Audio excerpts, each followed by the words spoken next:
হুট করেই নারায়ণগঞ্জের পানামনগরীতে যাওয়ার প্ল্যান করা হলো। তো সেখানে যাওয়ার জন্য আমার ম্যাচিং ব্লাউজ পিস ছিল না। তো আজকে রাতের মধ্যেই আমার সেই ব্লাউজ পিসটা রেডি করতে হলো। তো কিভাবে আমি হ্যান্ড পেইন্ট করলাম সেটার সম্পূর্ণ ডিটেলস আপনাদের সাথে শেয়ার করছি।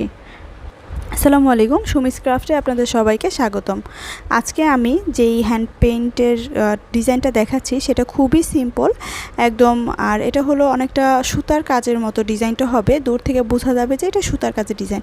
আসলে আমি যেই ডিজাইনটা দেখে নিয়েছিলাম পিন্টারেস্ট থেকে বা না ফেসবুক থেকে, যাই হোক একটা ছবি দেখে নিয়েছিলাম, সেটার মধ্যে সুতার কাজ করা হয়েছিল এবং আমি সেটা দেখেই হ্যান্ড পেইন্ট করছি।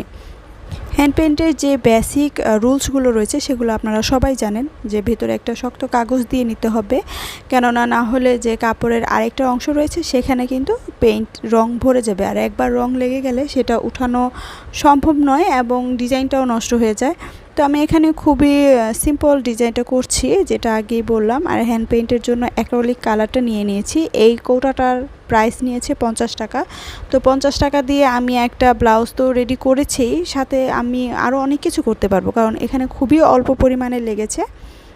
এরকম অল্প টাকায় কিনে কিন্তু অনেক লাভবান হওয়া যায়, কেননা এই 50 টাকার ডিজাইনে আমি অনেক সুন্দর একটা ব্লাউজ করতে পেরেছি, যেটা কিনতে গেলে হয়তো 700-800 মিনিমাম 700-800 চার্জ হবে। তো যাই হোক ভিউয়ার্স, আজকের ভিডিও এই পর্যন্তই। সবাই ভালো থাকবেন, সুস্থ থাকবেন। আল্লাহ হাফেজ।